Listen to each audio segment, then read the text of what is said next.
तुलसी को जल देने के क्या फायदे होते हैं। दोस्तों, एक बार की बात है, देवर्षि नारद भगवान श्री कृष्ण से मिलने के लिए द्वारिका नगरी में पधारते हैं। नारद जी को देखकर भगवान श्री कृष्ण प्रसन्न होकर उनका स्वागत करते हुए कहते हैं, आइए देवर्षि, द्वारिका में आपका स्वागत है। आज किस प्रयोजन से द्वारिका में आपका आगमन हुआ है। नारद जी कहते हैं, हे प्रभु, आप सब कुछ जानते हुए भी पूछ रहे हैं। हे भक्तवत्सल, अगर दास को आज्ञा दे तो आपसे मैं कुछ पूछने की चेष्टा करता हूं। बड़े दिनों से मेरे मन में यह शंका निर्माण हो रही है, सोचा आज आपसे पूछ ही लूं। श्री कृष्ण कहते हैं, हे देवर्षि, अवश्य पूछिए। आपकी हर शंका का समाधान करना मेरा कर्तव्य है।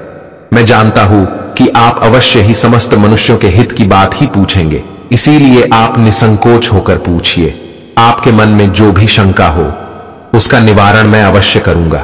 देवर्षि कहते हैं, हे प्रभु, देवी तुलसी का महात्म्य तो मैं जानता हूं और यह भी जानता हूं कि भगवान विष्णु को तुलसी का पौधा अत्यंत प्रिय है, किंतु हे प्रभु, तुलसी को जल देने से मनुष्य को कौन सा फल मिलता है। मैंने देखा है कि अनेक ऋषि मुनि तथा पृथ्वी लोक के निवासी तुलसी को जल अर्पण करते हैं, इसीलिए मैं आपके पास तुलसी को जल देने का महात्म्य जानने के लिए ही आया हूं। तुलसी को जल क्यों देना चाहिए और तुलसी को जल देने के क्या फायदे हैं, कृपया आप मुझे विस्तार से बताने की कृपा करें। भगवान श्री कृष्ण कहते हैं, हे देवर्षि, आप सत्य कहते हैं।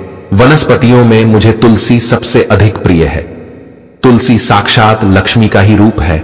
हे देवर्षि, आज मैं आपको तुलसी को जल देने के महात्म्य की एक अत्यंत प्राचीन कथा सुनाता हूं। इस कथा के माध्यम से आपको आपके सभी प्रश्नों के उत्तर मिल जाएंगे। जो भी इस कथा को ध्यान से सुनता है उसे 100 वर्षों तक तुलसी को जल देने का फल मिलता है। इसीलिए देवर्षि, आप इस कथा को ध्यान से पूरा अवश्य सुने। देवर्षि कहते हैं, हे प्रभु, आपके मुख से साक्षात माता लक्ष्मी स्वरूपा तुलसी को जल देने का महात्म्य सुनना बड़े सौभाग्य की बात है। इसीलिए हे प्रभु, आप मुझसे इस महात्म्य को कहिए, मैं ध्यानपूर्वक इसका श्रवण करूंगा और इसका तीनों लोकों में प्रचार करूंगा। फिर भगवान श्री कृष्ण नारद जी को कथा सुनाने लगते हैं। प्राचीन काल की बात है, सह्य पर्वत पर करवीरपुर में धर्मदत्त नाम के एक विद्वान ब्राह्मण रहा करते थे। धर्मदत्त भगवान विष्णु की भक्ति करने वाले, एकादशी का व्रत करने वाले तथा भली भांति भगवान विष्णु की भक्ति में सदैव ही तत्पर रहते थे। वे नित्य तुलसी का पूजन किया करते थे। नित्य सुबह जागकर तुलसी को जल देना, तुलसी की परिक्रमा करना और संध्या के समय तुलसी के पास दीपक जलाकर भगवान विष्णु का नाम स्मरण किया करते थे। द्वार पर आए हुए अतिथियों का वे आदर सत्कार करते थे। द्वार पर आए हुए अतिथि को वे भगवान विष्णु का रूप मानकर ही उनका सम्मान करते थे। उस ब्राह्मण के गांव में भगवान विष्णु का एक अत्यंत सुंदर और शोभायमान मंदिर था।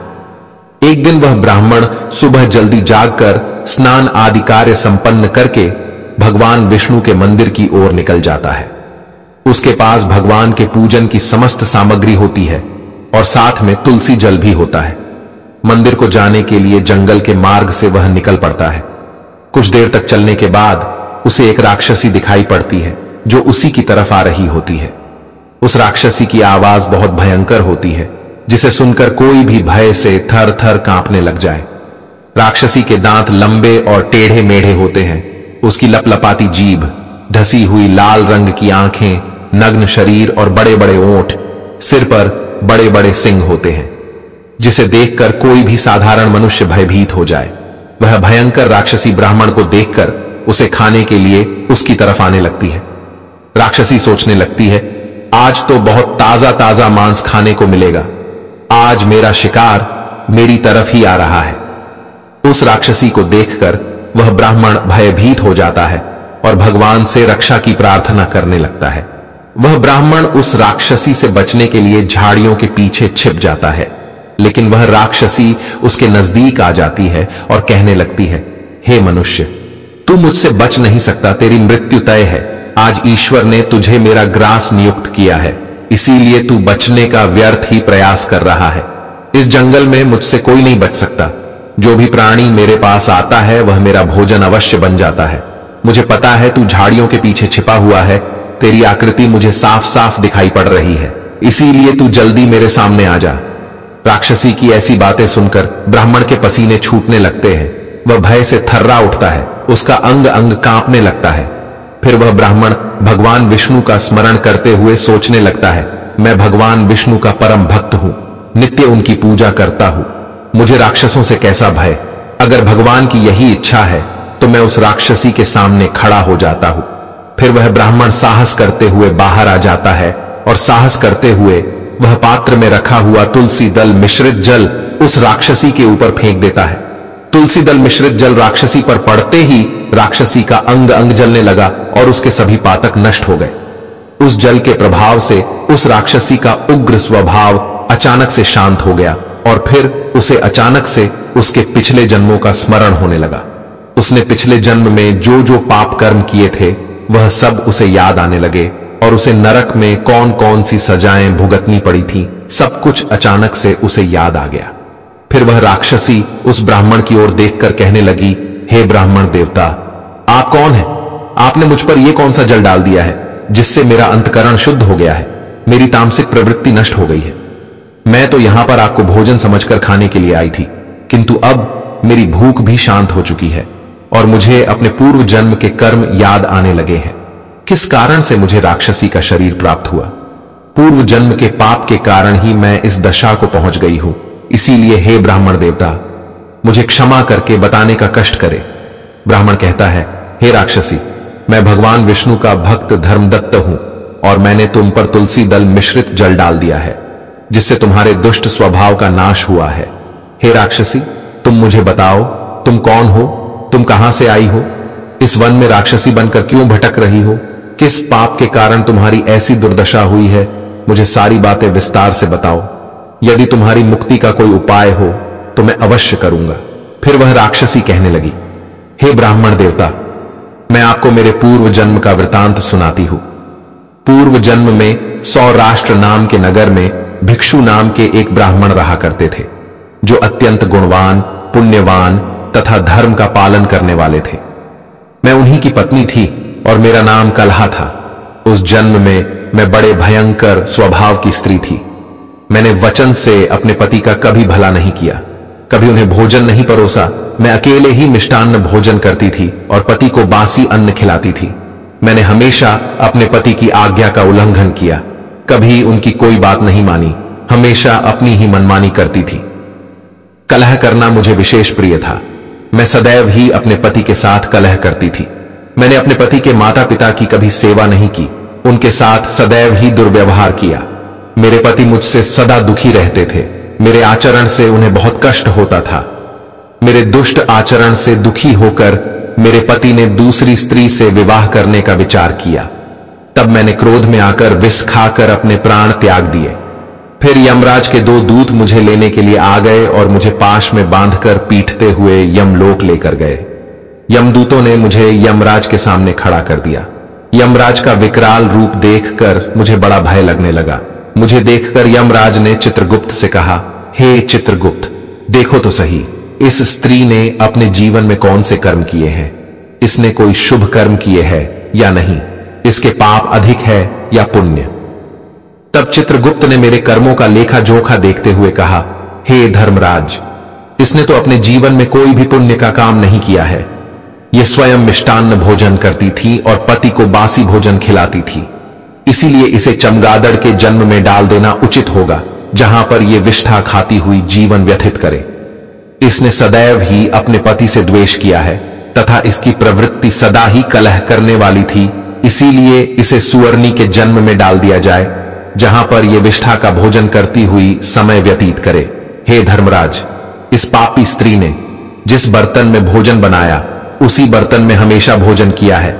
इसी दोष के कारण इसे बिल्ली के जन्म में डाल दिया जाए, जिससे ये अपने ही संतान का भक्षण करने लगेगी। इस स्त्री ने अपने पति को निमित्त बनाकर विषप्राशन करके आत्मघात किया है। इस अत्यंत निंदनीय कार्य के लिए यह कुछ काल के लिए प्रेत बनकर पृथ्वी पर निवास करेगी। इसे दूतों के साथ मरु प्रदेश में भेज देना चाहिए। वहां पर यह अनेक वर्षों तक प्रेत का शरीर धारण करके रहेगी। चित्रगुप्त के द्वारा इस प्रकार से मेरे कर्मों का लेखा जोखा बताने के बाद धर्मराज ने अपने दूतों को आज्ञा देकर मुझे नरक में डाल दिया। नरक में अनेक वर्षों तक सजा भोगने के बाद मुझे अलग अलग प्राणियों के जन्म में डाल दिया गया। इस प्रकार से अनेक पशुओं के जन्म प्राप्त करके अब मैं इस जन्म में प्रेत बनकर घूम रही हूं। प्रेत के शरीर में आकर मुझे 500 वर्ष बीत चुके हैं। इस प्रेत के शरीर में मैंने अनेक निष्पाप मनुष्यों को खाया है और अनेक प्राणियों का भक्षण किया है। फिर एक दिन मैंने भूख प्यास से पीड़ित होकर एक पुरुष के शरीर में प्रवेश किया। उस पुरुष के साथ मैं कृष्णा नदी के तट पर आ गई।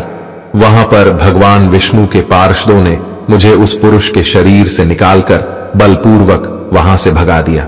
हे ब्राह्मण देवता, तभी से मैं भूख प्यास से व्याकुल होकर प्रेत बनकर इधर उधर भटक रही हूं। आज मैं इस जंगल में अपनी भूख मिटाने के लिए ही आई थी। तब मेरी नजर आप पर पड़ी, किंतु आपके हाथ से मेरे ऊपर तुलसी दल मिश्रित जल पड़ने से मेरे पाप नष्ट हो गए और मुझे मेरे पूर्व जन्म का स्मरण हुआ, जो मैंने आपको सारा बता दिया है। हे विप्रवर, आप मुझ पर कृपा कीजिए। आप कोई पुण्यात्मा दिखाई पड़ते हो, कृपया आप मुझे इस प्रेत के शरीर से मुक्ति दिलाइए।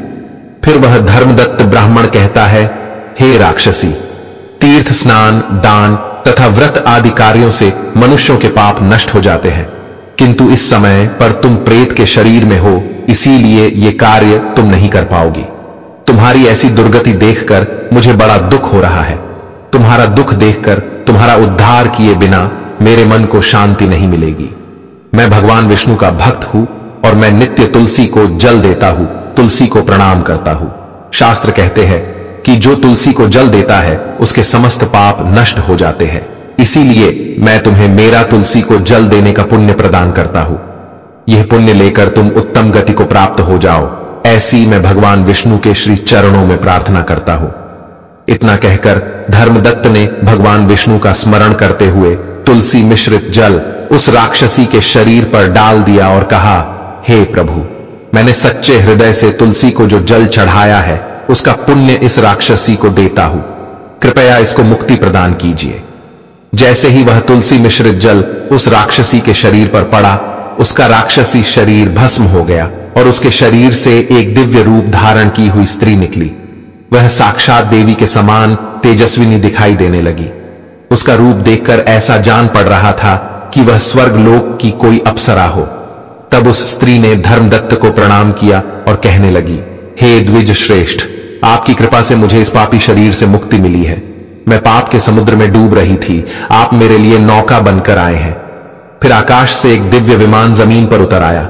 उस विमान में भगवान विष्णु के 2 पार्षद बैठे हुए थे। उस दिव्य विमान और उसमें बैठे हुए पार्षदों को देखकर धर्मदत्त को बड़ा विस्मय हुआ। उसने उन पार्षदों को प्रणाम किया। ब्राह्मण को प्रणाम करते हुए देखकर वे पार्षद कहने लगे, हे ब्राह्मण, तुम्हें धन्यवाद है, क्योंकि तुम सदा ही भगवान विष्णु की आराधना में संलग्न रहते हो, अतिथियों का सत्कार करते हो। तुम धर्मात्मा हो और एकादशी के व्रत का अनुष्ठान करते हो। तुमने बचपन से लेकर आज तक तुलसी को जल दिया और उसकी सेवा की है। तुम्हारे पुण्य के दान से ही यह राक्षसी पाप से मुक्त होकर विष्णु लोक को जा रही है। जब तुम्हारे इस शरीर का अंत होगा, तुम अपनी पत्नी के साथ भगवान विष्णु के धाम वैकुंठ लोक में जाओगे और उन्हीं के समीप चिरकाल तक निवास करोगे। श्री कृष्ण कहते हैं, हे देवर्षि, इस प्रकार से तुलसी को जल देने का पुण्य प्रदान करके धर्मदत्त ब्राह्मण ने उस राक्षसी को मुक्ति दिलाई है। भगवान श्री कृष्ण कहते हैं, हे देवर्षि, वनस्पति नाम तुलसी, मासा नाम कार्तिकः प्रिय, एकादशी तिथि नाम चक्षेत्राणाम द्वारका मम। वनस्पतियों में मुझे तुलसी प्रिय है, मास में कार्तिक मास, तिथि में एकादशी और क्षेत्र में मुझे द्वारका प्रिय है। इसीलिए जो मनुष्य नित्य तुलसी की पूजा करता है, तुलसी को जल देता है, वह मुझे सबसे अधिक प्रिय है। उस मनुष्य की कभी दुर्गति नहीं होती है, वह कभी नरक में नहीं गिरता है। जिन घरों में तुलसी का पौधा सदैव ही हरा भरा रहता है, उस घर में सुख शांति और समृद्धि बनी रहती है। भगवान विष्णु की पूजा में और उन्हें चढ़ाए जाने वाले भोग में तुलसी के पत्र अवश्य होने चाहिए, क्योंकि तुलसी पत्र के बिना भगवान विष्णु किसी भी प्रकार का भोग स्वीकार नहीं करते हैं। इसीलिए प्रत्येक घर में तुलसी का पौधा अवश्य होना चाहिए। जहां पर तुलसी का पौधा हो उस स्थान के आसपास थूकने से घोर अनर्थ होता है। तुलसी के पास जल से भरा हुआ पात्र भी नहीं रखना चाहिए। तुलसी के पौधे के पास दीपक जलाने के बाद दीपक को वहां से हटा देना चाहिए, क्यों कि तुलसी के नीचे बुझा हुआ दीपक रखना अशुभ माना जाता है। जिस स्थान पर भी तुलसी का पौधा होता है उस स्थान को हमेशा ही स्वच्छ रखना चाहिए। इसीलिए नियमित रूप से तुलसी के पौधे का पास साफ सफाई का ध्यान रखें। शास्त्रों के अनुसार मासिक धर्म के दौरान महिलाओं को तुलसी के पौधे में पानी नहीं डालना चाहिए और तुलसी को स्पर्श करना भी वर्जित है। तुलसी को बिना स्नान किए जल नहीं देना चाहिए और पैरों में चप्पल आदि पहनकर भी तुलसी को जल न दें। तुलसी को जल देते समय ध्यान रहे कि वह जल आपके पैरों पर ना पड़े, इससे तुलसी का अपमान होता है। श्री कृष्ण कहते हैं, नित्य तुलसी के दर्शन से मनुष्य को स्वर्ग की प्राप्ति होती है और तुलसी पत्र के सेवन से उसके सभी पाप नष्ट हो जाते हैं। तुलसी का पौधा हमेशा ही घर के सामने लगाना चाहिए। इसे पूर्व अथवा उत्तर दिशा में लगाना सबसे अधिक शुभ होता है। हे देवर्षि, इस प्रकार से मैंने आपको तुलसी को जल देने का महात्म्य सुना दिया है। अब आपकी सभी शंकाओं का समाधान हो गया होगा। देवर्षि कहते हैं, हे प्रभु, आप धन्य हैं। आपके मुख से तुलसी को जल देने का महात्म्य सुनकर मुझे बड़ी प्रसन्नता हो रही है। इस कथा का श्रवण करके मेरे मन की सभी शंकाओं का समाधान हो गया है। अब मैं इस कथा का तीनों लोकों में प्रचार करूंगा। तो दोस्तों, इस प्रकार से भगवान श्री कृष्ण ने तुलसी को जल देने का महात्म्य नारद जी को सुना दिया। अगर आपको हमारी यह वीडियो पसंद आई हो तो वीडियो को लाइक करें, शेयर करें, हमारे चैनल को सब्सक्राइब करें और कमेंट में जय श्री राधे कृष्णा अवश्य लिखें। जय श्री राधे कृष्णा। दोस्तों, वीडियो को पूरा देखने के लिए आपका बहुत बहुत धन्यवाद।